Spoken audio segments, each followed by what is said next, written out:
This is a longer video, but it's an important one. It's where we build the foundation of the trailer, which every future system will slot into. We have a fair amount of welding and some tedious work ahead of us, but it's going to pay off big time. We'll start with the standing desk legs and need to find out quickly whether these will actually work. I'm not aware of anyone using these to lift a rooftop tent, so we're charting new territory here.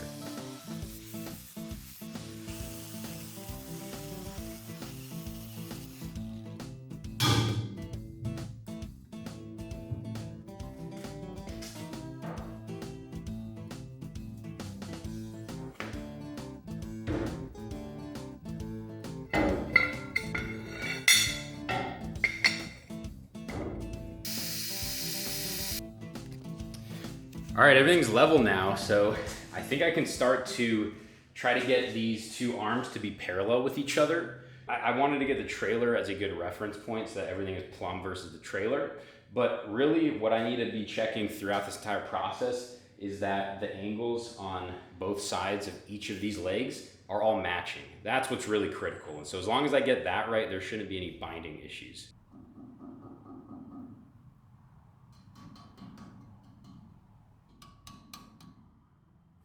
There it is.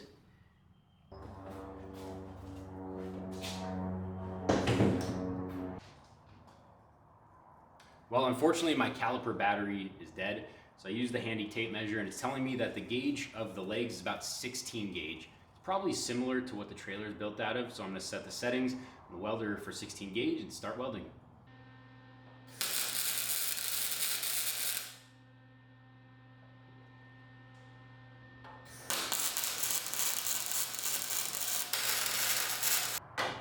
The driver's side leg is tacked on. Let's go ahead and measure the passenger side and tack that on as well.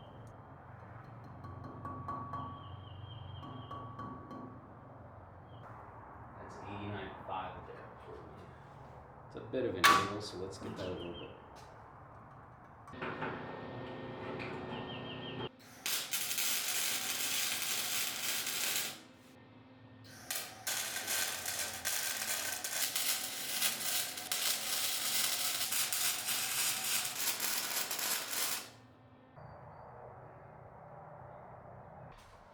All right, these are tacked on here, and I could visually see that the one on the left there was tilted a little bit too much this way, but they were parallel, and the other one must have been doing the same. It's just less visually obvious. But I think as long as they're parallel, we're gonna be okay.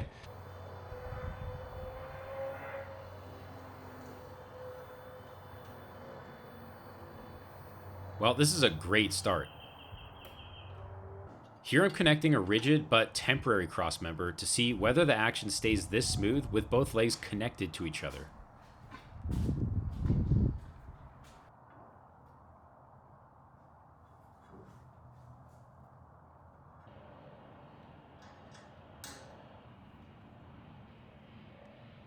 It's all the way down now. These are nice and tight. We're gonna bring it up and see what happens.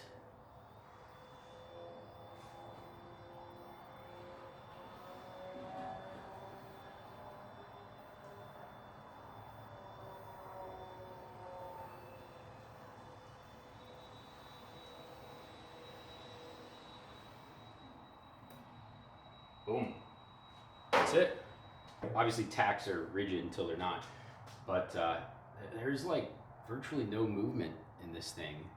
And so I have pretty good confidence that with the rear setup, this whole thing is not gonna really be moving.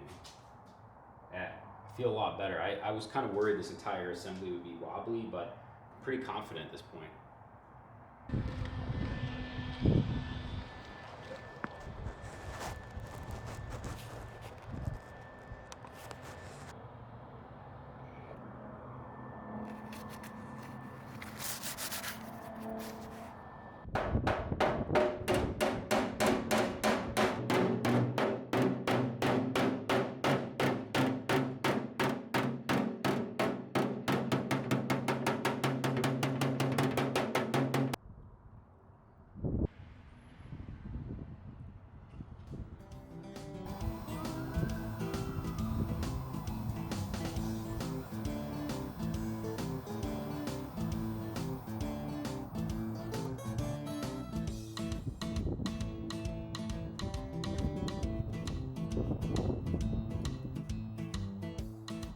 This is the real test here.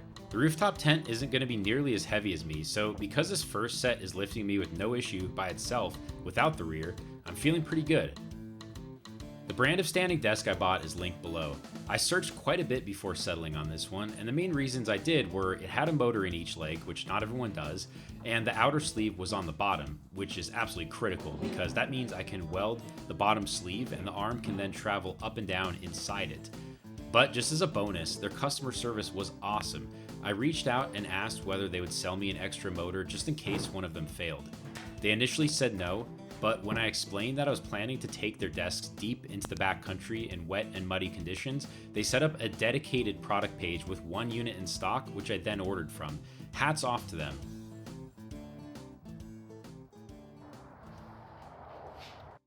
Okay, I just finished welding up both of these front desk posts, and I can go ahead and take off this temporary cross member. The welds don't look good.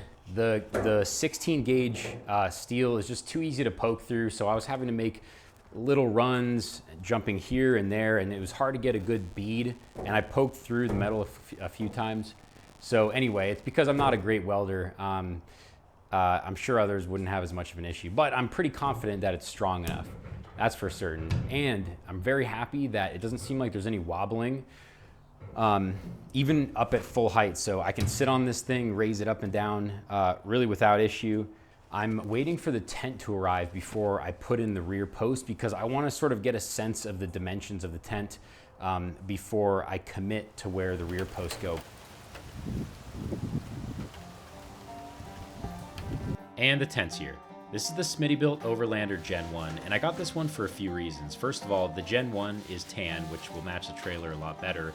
And secondly, I wanted a soft shell tent. These fold down a lot smaller than hard shell ones, and they're also lighter, which is pretty important for this small trailer. This is also the standard version, not the XL version, and it's still plenty big for two people, so I have no concerns about that. 48, so that's probably the width of it. 56.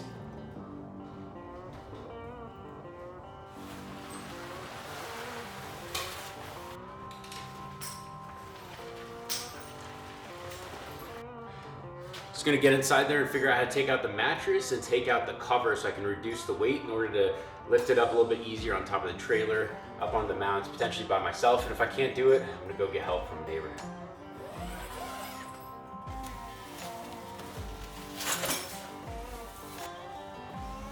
Cover, that's pretty heavy. Slide plates, whatever that is, maybe for the ladder. Shoe bag, I believe. Let's get this mattress out of here. Well, I can already tell this is gonna be an upgrade from sleeping on the ground, which I did in the last 2 road trips.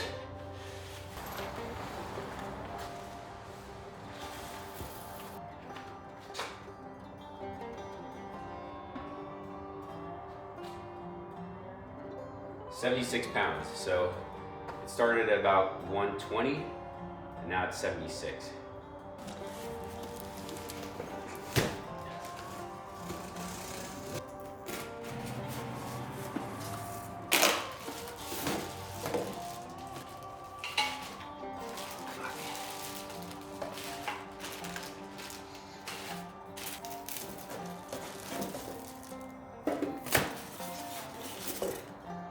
We don't need any of this stuff, so that's about half the weight right there.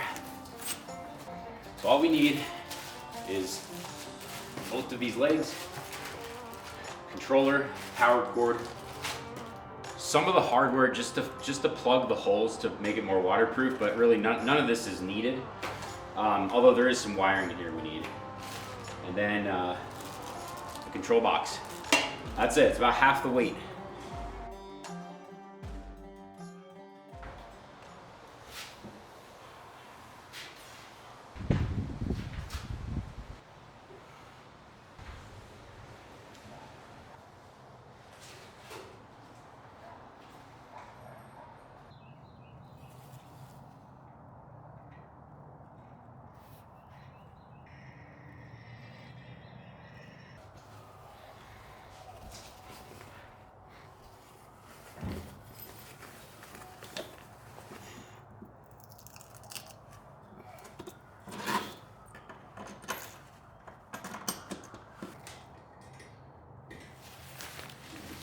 We're gonna slide one bolt in here, the other one. That's really interesting. What if this actually bolts through the hinge? Well, I've just realized a way to save weight, but also a way that I spent excess money, which was getting front to back beams here. These just aren't necessary. I was planning to connect the front and the back legs with these and have this connected to the hinge. I don't really need to do that because I've just realized that the mechanism they give me here with these two bolts hanging down are perfect to connect to the hinge. So I'm just gonna have this hinge welded against the leg here, and then this platform right here, this side of the hinge, is what the bolts of the cross member are gonna just drop through. That'll save a ton of weight.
There's the water heater.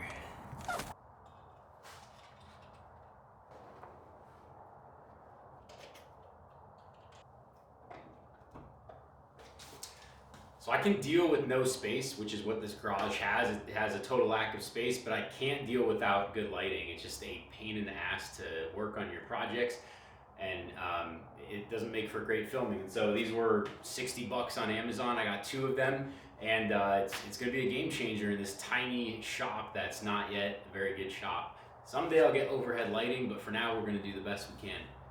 All right, enough of that. So I'm going to put the last 2 legs in here, get them all angled correctly. So as soon as I tack weld those in, I'm going to be able to weld them the rest of the way after I confirm that putting some cross members between the 2 legs in the back and then between the front as well. There's no odd binding, which will confirm that all the angles match the front angles. Once that's done, then I'll put on a full weld, then I'll attach the angles on the bottom for the water tank, and then I can start putting down some of the tie down points, and this trailer is going to be moving along really quickly at that point. There's so much gap here, it's going to be awkward to fill. 89.5 at the airport for me is what it needs to be. So the good news is this one is totally flush, so at least one of them is flush, but that one is missing by a good centimeter, and it must be because the side is bowed out in the 70 years that this trailer has existed. So I think the way around that is to weld this one normally, but then use a 90-degree angle there to kind of fill it, or some other type of metal, but it's not ideal, unfortunately.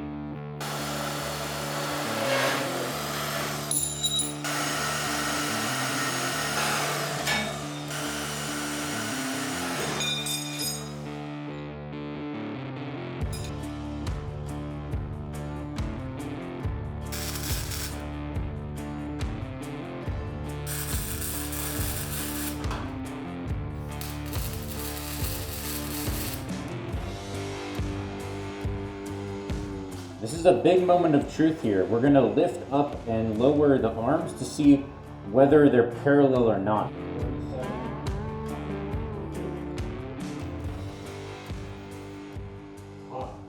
That is off by a lot. That's not great. So that means the back ones are leaned backward compared to the front ones. I'm not sure how that happened. I thought the angles were all correct. But it's a good thing we're doing this check. I just don't know exactly. Like maybe that means busting the welds, I guess. It's off by 1/2 degree. That's significant. That equates apparently to 1/4 of an inch over this distance here. So yeah, there are only 4 tacks here. I'll try to break them, grind them down, and then we'll do that one again.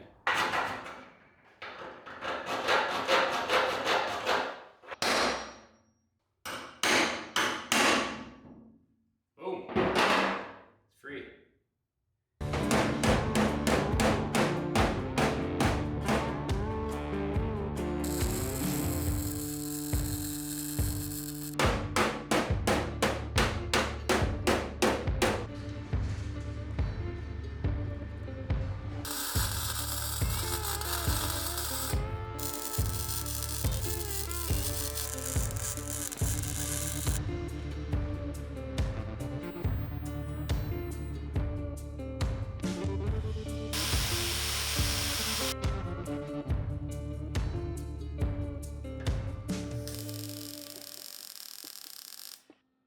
I just finished welding up the hinges and I did a terrible job. I'm pretty embarrassed about it. What I realized is that the wire feed speed was also turning slowly with gravity just over time, and so I was getting some bizarre behavior because the wire feed was too slow. Anyway, I ground some of the welds because they were atrocious. The other ones are still pretty bad, but not quite as embarrassing. So now it's time to put the top of the hinges on there and then probably start mounting the lateral cross members for the tent.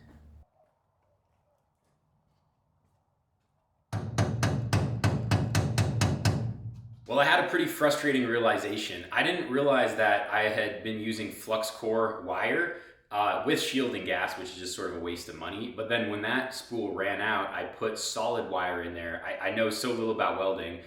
What I didn't realize is that my welds started to get terrible. They just weren't connecting. They were slopping down these huge beads that were disconnected from each other. I didn't realize that there's a concept of polarity when you're welding and that you're supposed to switch it.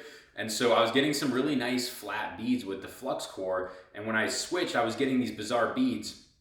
After a little bit of research, I realized that I had it set up correctly for flux core and not for solid wire. So I'm gonna go back, grind down some of my worst welds, and it's really an aesthetic thing. I think I still got acceptable bonding for the loads that I'm putting on these, but I'm just embarrassed, it looks terrible. So I'm gonna grind them down and then put some flux welding on there as well. What I realized too is a flux core actually burns hotter than solid wire. And so that's part of the reason I was burning through the sheet metal at the beginning is because I was using flux core. I think going forward, the right way to do it, and if it's the weekend right now, so none of the welding supply shops are open. If they were, I'd probably go get some new shielding gas and I'd get some solid wire and make some pretty welds with that aren't as hot. I'm gonna go with the flux core for now because that's what I bought 10 pounds of, and I'm gonna just bang this project out. It doesn't have to look perfect, but I'm gonna get rid of the worst of the worst, so I'm not quite as embarrassed. If I'd been smart, I would have looked up here, and it's very clear. It shows you that the DC negative and DC positive are different here for flux versus here for solid wire. There's a lot going on here. I didn't know to think about it, and so I didn't do it. But best thing we can do is move forward with the right settings and try to make some good welds from here on out. I'm gonna start tacking some of the components down into the trailer, so I'm gonna make sure everything fits, mark it, grind it, and then tack it. Once I'm happy that everything's in the right spot, I'll go ahead and weld them in permanently.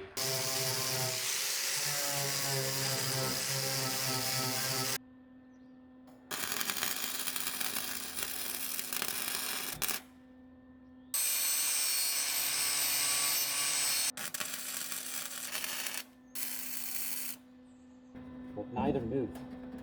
This is how I'm going to mount everything to the floor. I'm going to attach D-rings, weld them onto the ground, and these are zinc plated, so I'm going to have to grind them so they don't produce ammonia gas when I weld them. But such as the battery box, the fridge, electrical box, I can't weld those themselves. So I'm going to weld these D-rings down. Then I have these light duty straps that I'm going to strap them down, and hopefully that provides enough force so they don't slide around. It's not for security, obviously these are cuttable, so anything I don't want stolen, I may also add a chain and a lock, or if the rooftop tent is low enough, I'm actually hoping that prevents anything from being lifted out. So we'll find out once everything's in and I can kind of fit everything together.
That was a long day, but I got a ton done. Got pretty much all the weld points down, and I'm just building the bracket now for the heater. I think by tomorrow, which is Sunday, I should be able to have the heater mounted and really everything else mounted, and maybe even start prepping for paint by getting some of the rust off. So project is coming along super well. It's one of those long weekends and I'm shaking, as you can probably see.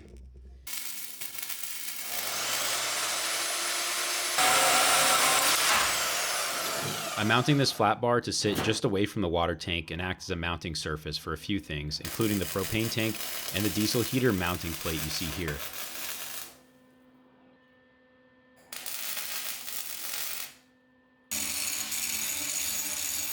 It's thin steel, so I'm also going to weld some legs to support it.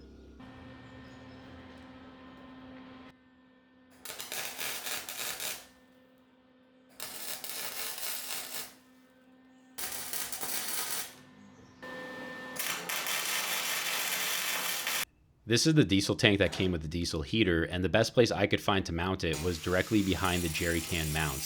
So I'm just going to grind some good welding surface here, cut some flat bar to use as mounts, drill holes, and then secure those directly to the tank.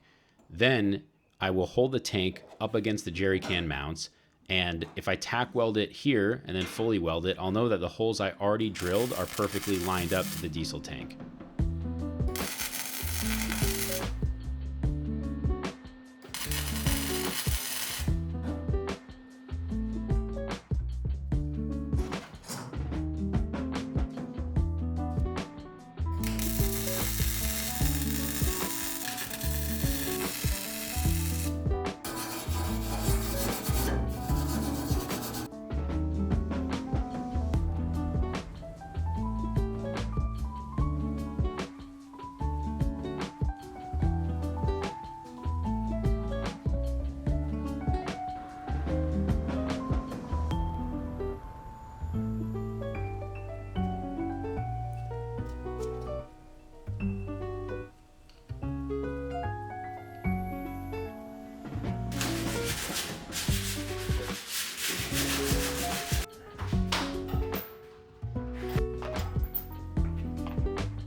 ordered a bunch of these little bottles of POR 15 because once you open a can, the lid will glue itself back on, so you can't really reuse them.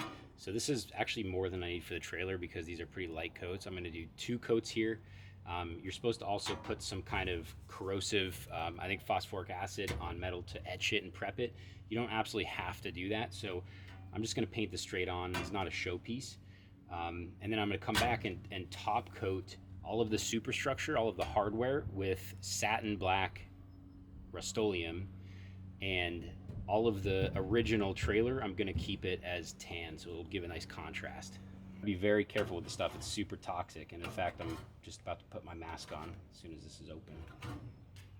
Make sure you use new cartridges, or if they're not new, make sure you stored them in a sealed plastic bag. Otherwise, you're gonna wanna get rid of them, get new ones, because this has isocyanate in it, which is one of the most toxic substances you can expose yourself to.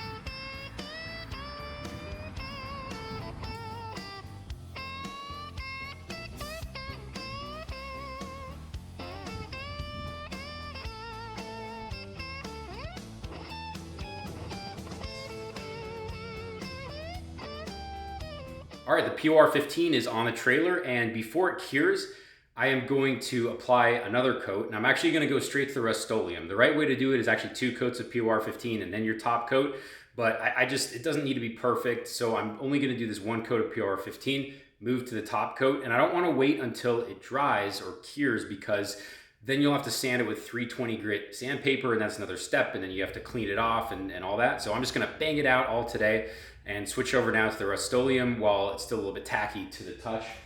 Now I'm gonna throw the same paint on that's already there, and this is a civilian knockoff of the military's CARC, which is chemical agent resistant coating. This one is made by Gillespie. You can also get it from Army Jeep Parts. This is 686 tan. And you mix this 3 parts paint to 1 part reducer. The reducer can either be xylene, I have some left over in this little can here, or acrylic enamel reducer. Either is good. The previous time I actually used acrylic enamel reducer. So I'm gonna go ahead and throw this down here, and it's gonna make this thing look beautiful.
I'm really happy with how this turned out.